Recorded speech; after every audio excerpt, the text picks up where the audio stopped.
जय श्रीमन नारायण। ए पर जे टिप्पणी हम करे जा रहल बा रामानुजदास श्रीमान गट्टू वेणुगोपाल स्वामी जी के द्वारा दिहल गयल बा। अध्याय 7 ज्ञान विज्ञान योग श्लोक 7। मत्तः परतरं नान्यत् किंचिदस्ति धनंजय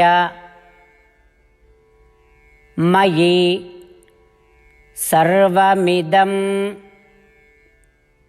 प्रोतं सूत्रे मणिगणा इव। ओम।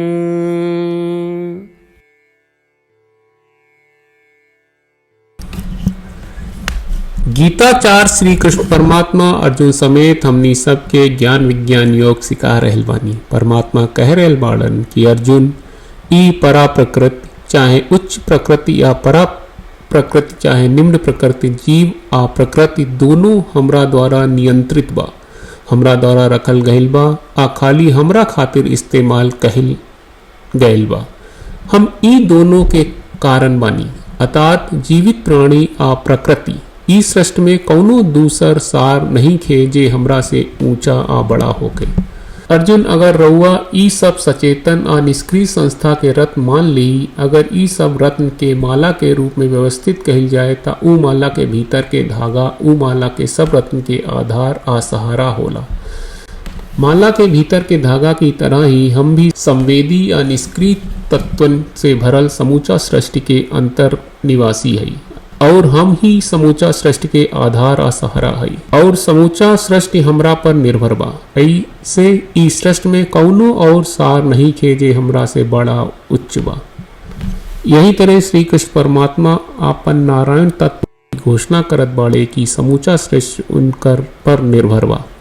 श्री कृष्ण परमात्मा के दिव्य शिक्षा के ध्यान में रखत ई मानत कि श्री कृष्ण परमात्मा ही श्रीमन नारायण हवे, ई तथ्य के बार बार याद करत कि ई समूचा सृष्टि में श्रीमन नारायण से बड़ा कौनो दूसर पदार्थ नहीं खे और केवल श्रीमन नारायण के शरण लेवे खातिर दृढ़ विश्वास विकसित करे के प्रयास करत आई श्री कृष्ण परमात्मा के शब्दन के वही तरह से उच्चारण करे के प्रयास करी।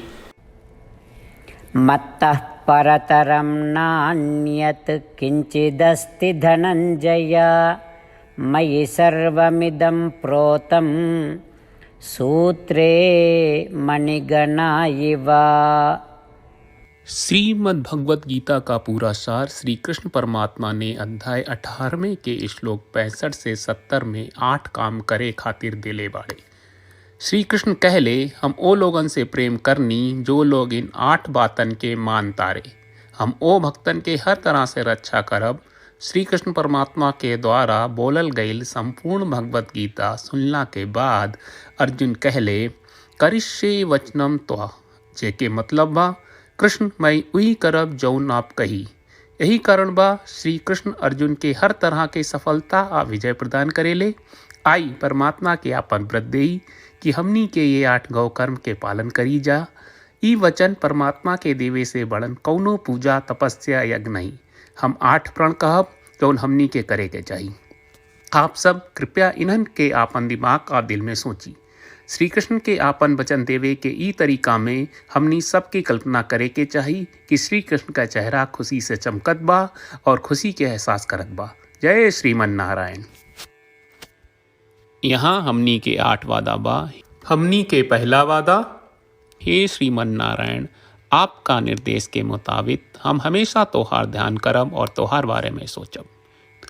हमनी के दूसर वादा, हे श्रीमन नारायण, आपका सलाह का अनुसार हम हमेशा आपका भक्त रहब। हमनी के तीसर वादा, हे श्रीमन नारायण, हम आपन सब काम तोहरा सेवा के रूप में और तोहरा संतुष्टि खातिर करब। हमनी के चौथा वादा, हे श्रीमन नारायण, जैस की आप माने के कहले रहलू, हमरा बहुत विश्वास बा कि हम आपके होई और हम हमेशा आपन दोनों हाथ जोड़ के आपके नमस्कार करब और आपकी पूजा करब। हमनी के पांचवा वादा, हे श्रीमन नारायण, हमरा के तोरा बात माम एकम शरणम ब्रज 1866 याद कहले, जहाँ आप हमरा के आपन का अर्पित करे का कहा। श्रीमन्नारायण मैं हमेशा तोहरे शरण में रहब। हमनी के छठवां वादा। हे श्रीमन्नारायण हमरा के तोहरा बात माँ सुचहा 1866 याद कहले कि आप हमनी के शोक ना करे का आश्वासन दे रहे बड़े, हम अब और शोक ना करब। हमनी के सातवां वादा। हे श्रीमन्नारायण आपने हमरा खातिर श्रीमद् भगवत गीता के वितरण करके हम सबके कृपा कहले और आशीर्वाद दहले बा। हम वादा करत बानी कि रोजाना कम से कम एक श्लोक पढ़ब या सुनब। हमनी के आठवां वादा। हे श्रीमन्नारायण आप गीता के पूरा मानवता तक ले गयलू। हम गीता में आपके दिव्य वचन के उन भक्तन तक पहुँचावे के प्रयास करब जे गीता से अपरिचित बा। हे श्रीमन्नारायण हम उई करब जौन तू करे का कहब। हम ऐसन व्यवहार करब जैसन आप चाहत बानी और हम खाली आपका खातिर काम करब। श्रीमन्नारायण के रोज आपन वचन देहल कि हम ओइस करब जैस आप कहत बानी, ई अपने आप में बड़न पूजा बा।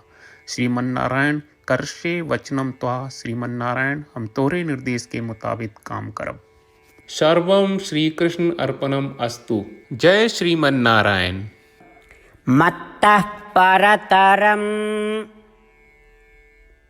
नान्यत् किंचिदस्ति धनंजय मयि सर्वमिदं प्रोतं सूत्रे मणिगणा इव। ॐ